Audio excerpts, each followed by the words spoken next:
देखिए, जो भाषा का अंग्रेजी भाषा के बोलने वाले शर्मिंदा होंगे, जो ये बयान हमारे जो गृह मंत्री हैं अमित शाह ने जो दिया, उसके बारे में मैं ये कहना चाहूंगा कि भाषा की पकड़ कोई भी हो, अगर वो परफेक्ट है तो काम आती है।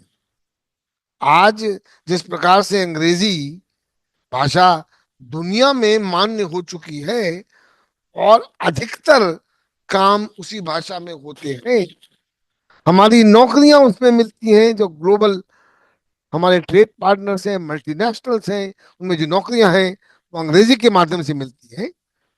तो इस प्रकार की बात कहना मुझे लगता है कि बहुत ही गलत बात है। और हमारे जो आज के नौजवान हैं, जो कि नौकरियां ढूंढ रहे हैं, जिनके पास नौकरियां नहीं हैं, उनके दरवाजे बंद करना जैसा होगा। अभी देखिए क्या हुआ जब विदेश में हमने 32 मुल्कों में ऑपरेशन सिंदूर के बाद जो प्रतिनिधि मंडल भेजे, जिसमें मेंबर ऑफ पार्लियामेंट, पूर्व मंत्री और दूसरे अधिकारी थे, उसमें अगर आपको याद हो कि तो आपने दो अच्छे अंग्रेजी बोलने वाले एमपीज को कांग्रेस से ले लिया। एक उसमें शशि थरूर थे और एक मनीष तिवारी थे। दोनों ही अच्छी अंग्रेजी बोलते हैं। आपको जब इस्तेमाल करना होता है अंग्रेजी का, तो आप खूब करते हैं, अपने प्रधानमंत्री को बोलने देते हैं। और अमित शाह जी कितने किस प्रकार की बात करते हैं कि वो अंग्रेजी को जो बोले उसको शर्मिंदा होना पड़ेगा। एक तरफ इस्तेमाल करो तो बस ये हो गया ना, कि एक तरफ कहो कि शाह से सावधान रहो, चोर से कहो चोरी करे। जरा अंदाज तो लगाइए आप लोग, किस प्रकार हमारे भविष्य को अंधकार में धकेलते हुए इस प्रकार के मंत्री। हम मैं आपसे कहूंगा और इस बात को उद्धृत करना चाहूंगा कि इस प्रकार की कंट्रोवर्सी पहले भी उठाई गई है। पहले समाजवादियों ने उठाई, दक्षिण के प्रदेशों में जैसे तमिलनाडु, कर्नाटक, आंध्र प्रदेश वगैरह में उसका विरोध हुआ। और फिर ये तय हुआ कि अंग्रेजी हिंदी नहीं थोपी जाएगी। उसके पहले आप अंदाज लगाइए, जब इस प्रकार के तत्व हमारे स्वाधीनता संग्राम के दौरान अंग्रेजी का विरोध करते थे, तो मैं जिनको देश का सबसे बड़ा नेता मानता हूं, जिन्होंने हमें मार्गदर्शन दिया, महात्मा गांधी, उन्होंने इसी बात पर 26 जनवरी 1921 को यंग इंडिया में क्या लिखा था। क्या लिखा था उन्होंने? मैं अंग्रेजी में लिखा था, मैं अंग्रेजी कोट कर रहा हूं, उसका फिर भावार्थ आपको बताऊंगा। I would have our young man and woman with literary taste to learn as much of English or other world languages as they like, and they expect them to give the benefits of their learning to India and to the world, like a Bose, a Ray, or a Tagore. He added forcefully. But I would not have a single Indian to forget, neglect, or be ashamed of his mother tongue, or to feel that he or she cannot think or express the best thoughts in his or her own vernacular. Gandhi ji ने ये कहा। गांधी जी ने कहा कि linguistic chauvinism गलत है। भाषा universal होती है, उसको घृणा से नहीं देखा जाना चाहिए। उन्होंने कहा कि हमको दुनिया के विचारों से, दुनिया के कल्चर से सीखना है और सीखा जाना चाहिए। आज अमित शाह जी पर एक शब्द गांधी जी का कहा चस्पा होता है, लिंग्विस्टिक शोविनिज्म। मतलब भाषाई जो राष्ट्रवाद है उसको थोपना। राष्ट्रवाद नहीं कहना चाहिए, बहका हुआ राष्ट्रवाद। देखिए, इस प्रकार का बातें करके हम देश को कहाँ ले जाना चाहते हैं, इस बात पर हमको आपको सबको सोचना होगा, सोचना चाहिए।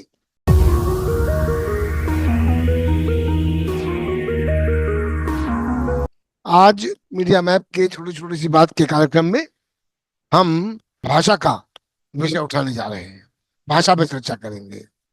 और ये कहाँ से शुरू होती है? हमारे जो आज के गृह मंत्री हैं, मतलब अमित शाह, अमित शाह ने क्या कहा एक किताब के लॉन्च करते वक्त? उन्होंने ये कह डाला, मतलब राजधानी में, कि जो लोग इस देश में अंग्रेजी बोलते हैं वो बहुत जल्दी ही शर्मिंदा होंगे, और ऐसे समाज का निर्माण बहुत दूर नहीं है।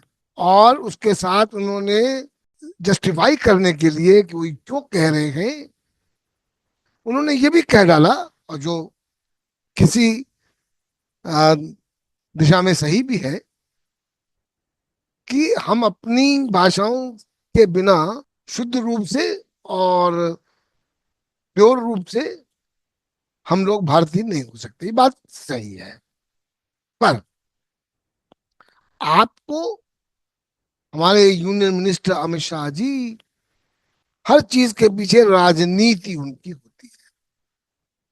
वो ये भूल जाते हैं कि भाषा, कोई भी भाषा हो, वो संचार माध्यम होता है। और आज की दुनिया में जहां संचार एक बड़ा मुद्दा है, इंटरनेट की एज है, सैटेलाइट की एज है, कम्युनिकेशन की एज है, इस दौरान हमेशा एक भाषा की निंदा करते हैं, अंग्रेजी। अब देखिए, हालांकि नेता विपक्ष राहुल गांधी ने इसका जवाब दिया है, और उन्होंने ये कहा कि भाषा में योग्यता होना, किसी भी भाषा में और अंग्रेजी में विशेषकर, आज की मांग है।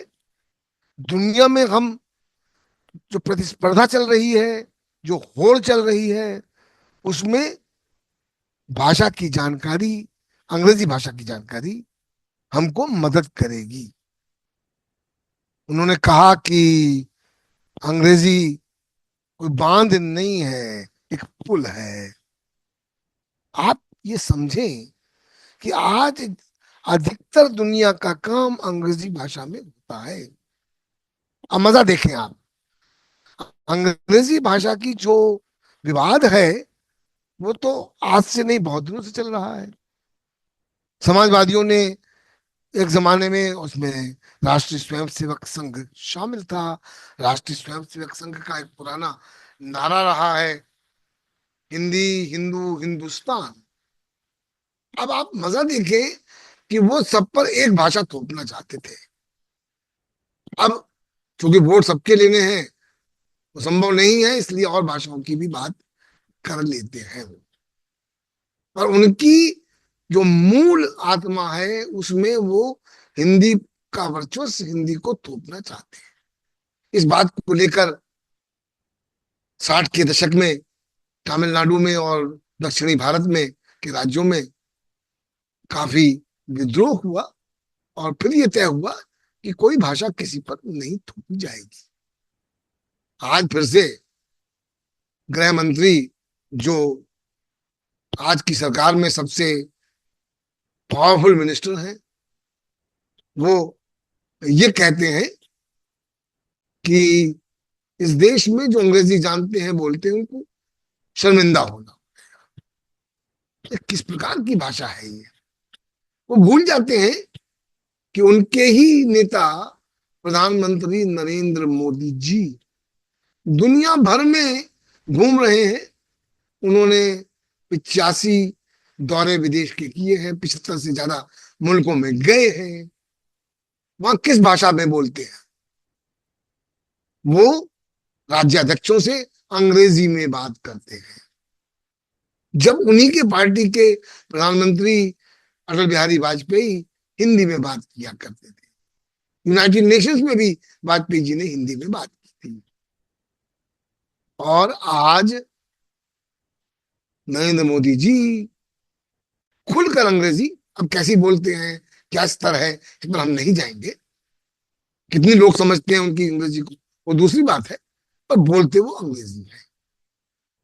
अमित शाह जी को इस बात का एहसास नहीं है कि हमारी जो युवा वर्ग है, हमारे बच्चे, हमारी बच्चियां उस प्रतिस्पर्धा में, कंपटीशन में कैसे विजयी हो।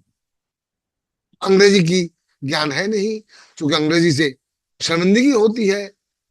अब आपकी भाषा, मातृभाषा मान लिया कन्नड़ है, तो कन्नड़ लेकर आप दुनिया में किससे कंपटीशन करेंगे। मैं ये नहीं कह रहा हूं कन्नड़ भाषा का ज्ञान नहीं होना चाहिए, तो पकड़ नहीं होनी चाहिए। आज युवा वर्ग, नौजवान, बच्चे एक से दो तीन चार जबानों पर महारत हासिल कर ले, कोई बड़ी बात नहीं है। अंग्रेजी का विरोध क्यों कर रहे हैं? राजनीतिक उद्देश्यों के लिए, भोली भाली जनता को मूर्ख बनाने। वो आ जाए, इसमें बह जाए, भाई हिंदी होनी चाहिए, हमारी भाषाओं का वो होना चाहिए, पर क्या उनको ये एहसास नहीं होगा कि उनको नौकरियां कैसे मिलेंगी? मोदी सरकार ने पिछले 11 सालों में कितनी नौकरियां पैदा की हैं। आज बेरोजगारी के स्तर हमारे ऐतिहासिक स्तर पर है।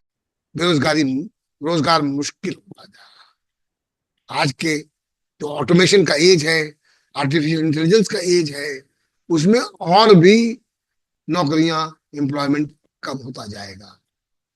और एआई और गो चैट और ये सब जितने माध्यम है, उसमें आप अंग्रेजी तो इस्तेमाल करेंगे नहीं, तो कहाँ खड़े होंगे आप? क्या एक बार ये नेता हमारे, जिसमें अमित शाह जी शामिल हैं, एक बार वो सोचते हैं बोलने से पहले? हर वक्त, हर बिंदु पर उनकी नजर है कैसे वोट मिले, कैसे लोगों को बहकाएं गलत बात करके। तो यहां पर नेता प्रतिपक्ष राहुल गांधी ने इंटरवीन करके, हस्तक्षेप करके बात, एक सही बात आपके सामने रखी है कि अब आपको सोचना है कि आपका फायदा किस में है। देखिए, भावनाओं से ना तो पेट भरता है, ना समाज और देश चला करता है। ठोस प्रगति के लिए आपको ज्ञान की आवश्यकता है, और ज्ञान किसी भाषा से आ रहा हो, मिलना चाहिए। आज अंग्रेजी भाषा में ज्ञान इजीली एक्सेसिबल है, जल्दी मिल जाता है। इस तरह के मैकेनिज्म जो गूगल वगैरह ने बना रखे हैं, वो अधिकतर अंग्रेजी भाषा के द्वारा डोमिनेटेड होते हैं। चलिए, उसमें भी परिवर्तन आ रहा है, पर अगर आपको अंग्रेजी बोलना नहीं आती, अंग्रेजी की समझ नहीं है, तो ये मान के चलिए आप रोजगार के मामले में, अवसरों के मामले में पिछड़ते ही जाएंगे। इस विषय पर आज इतना ही। मुझे उम्मीद है कि आप इसको गंभीरता से इस विषय पर सोचेंगे, और इस तरह की जो बहकावे मिलते हैं आपको, इस तरह से वो कोशिश करते हैं कि आपको भटका ले, आप भटकेंगे नहीं। पिछले, याद कीजिए कितने बड़े बड़े वायदे हमारी मोदी सरकार ने किए, और कितने साकार हुए, ये आप स्वयं जानते हैं। तो देखिए, इस प्रकार के भाषणों में आपको बहना नहीं है, आपको अपने विवेक से काम लेना है, और अंग्रेजी भाषा में ज्ञान प्राप्त करना मेरे विचार में कोई गलत बात नहीं है। आज के लिए इस विषय पर इतना ही। नमस्कार। और पसंद आए तो लाइक कीजिए, कमेंट कीजिए, जिससे आप हमसे जुड़े, और सब्सक्राइब कीजिए। इसको आगे बढ़ाइए, जिससे लोगों को पता हो कि किस प्रकार के प्रयास हो रहे हैं आपको भटकाने में। मात्र एक उद्देश्य है, किसी ढंग से सत्ता में बने नहीं। नमस्कार।